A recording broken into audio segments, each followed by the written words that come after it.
Today in SERDNA Talks, we're going to talk about what to do and what not to do when hiring a contractor for your projects. Once upon a time, not too long ago, Greta, one of our clients, bought a house and asked us if we knew anyone that could help her with their project. And we said, yes, of course we do know somebody, no problem.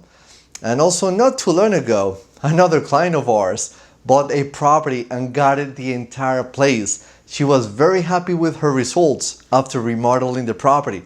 And we asked her about her contractor.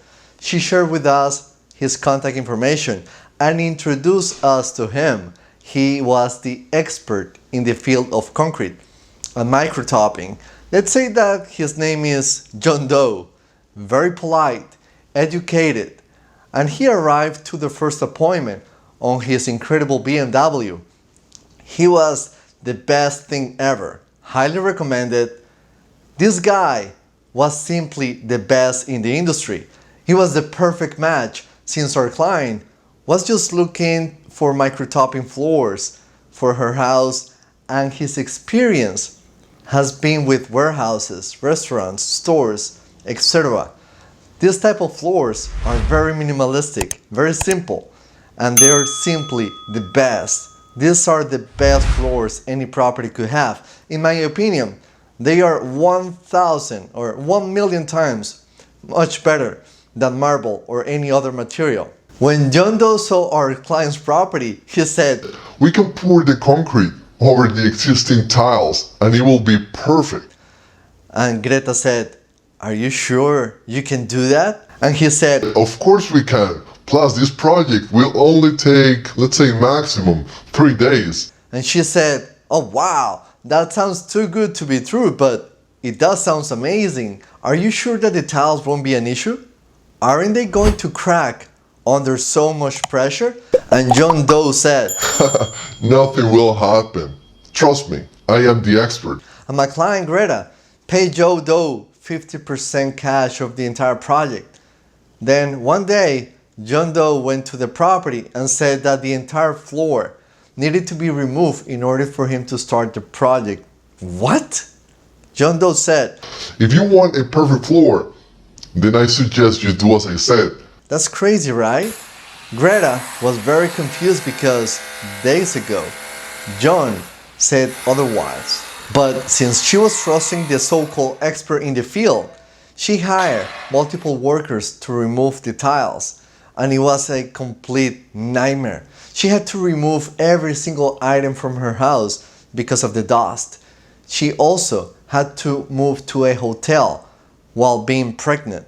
Then John Doe wouldn't answer her calls, texts, or emails. He was literally gone like the wind with thousands and thousands of dollars in his pocket. Greta's house was upside down, and she couldn't believe that she paid John Doe 50% of the entire project. She kept calling, texting, emailing, non-stop. And John Doe was gone. Greta said, "And now what? What can I do without my house? I have a baby coming in few days and my entire property has been destroyed for no reason. I have no kitchen, I have nowhere to sleep, my entire house is inside a truck, and now I'm living in a hotel just because I listened to the so-called expert in the field."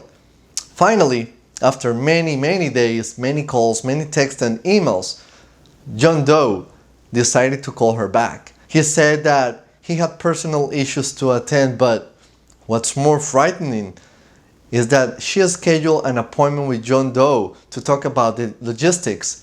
And the appointment, let's say that was scheduled for 8 in the morning. And 2 hours later, and John Doe would not show up. Once again, the nightmare started.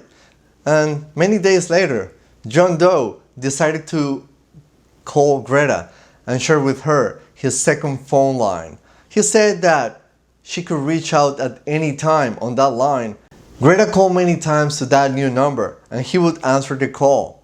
Then, once again, he was gone.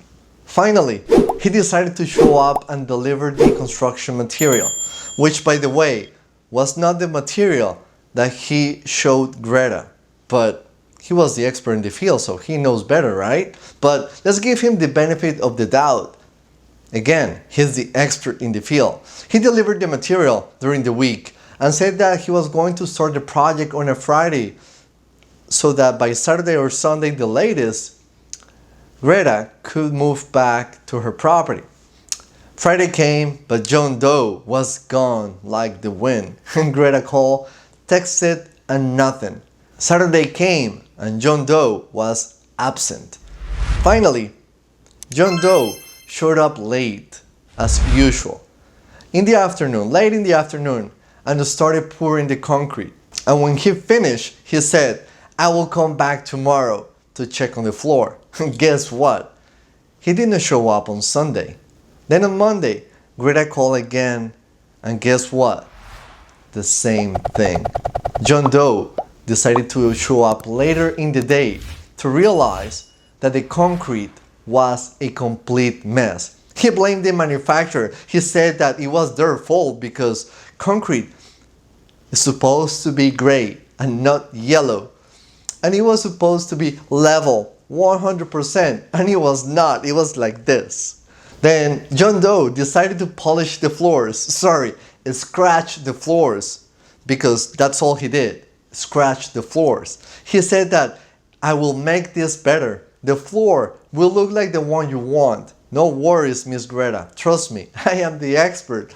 After so many days of frustration, dust, and lies, John Doe decided to stain the floor in order to make things better.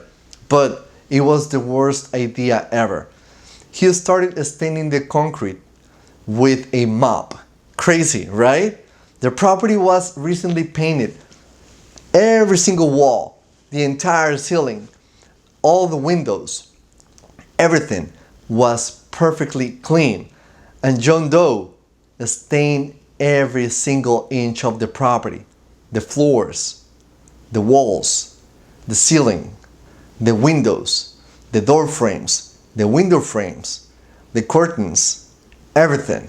Not only that, the impact sliding doors were shut down with concrete. They were damaged because he was basically useless and negligent. Those doors didn't open. He just ruined thousands and thousands and thousands of dollars. He destroyed the entire property like a hurricane. The whole floor was a disaster. The whole house was a nightmare. And on top of that, he decided to use a polyurethane sealer, which is highly toxic. And 10 days later, you cannot even go into the property without a mask and goggles because the odor is so strong that it can make you vomit. Poor Greta. This has been a nightmare. And the story gets worse and worse. The hotel where she was staying at was also under construction, and when she booked the room, they said that it was minor remodeling and that would not affect her stay. It turned out to be a nightmare. Noise from 8 in the morning to 5 p.m. Greta talked to the hotel manager about the noise, and the hotel manager decided to kick her out, knowing that Greta was days away from delivering her baby. This type of hotel manager should not exist anywhere in the world. But the story doesn't end there. John Doe destroyed Greta's house, and still, he's expecting the remaining 50% for the completion of his work. That's crazy. Things got so bad that now that you know part of the story, you are Greta's witness. If something tragic ever happens to any of her pets, to her family, or to her property, we have a suspect. By the way, John Doe, all your contact information is on the description below.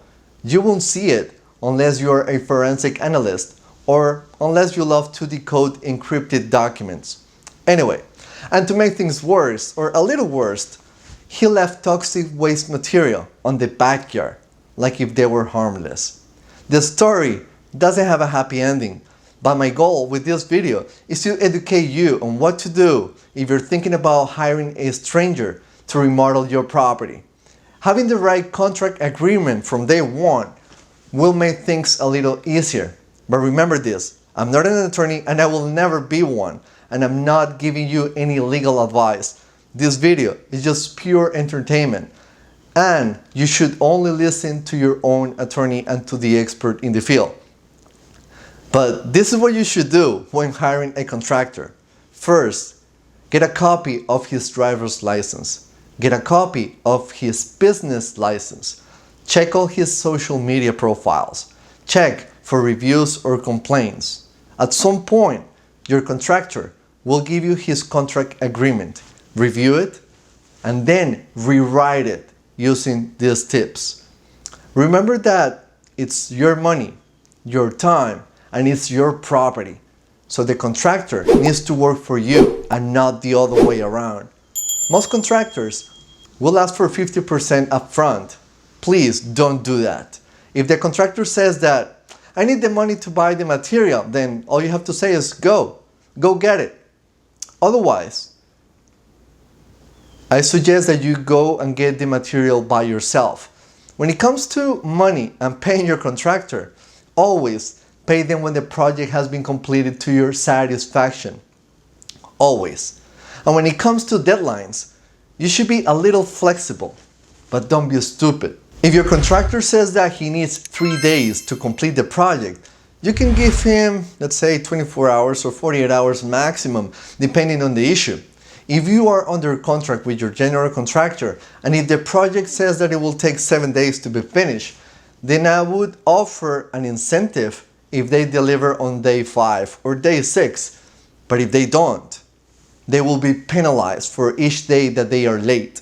Make sure that everything is in writing, and all work should be in compliance with local code.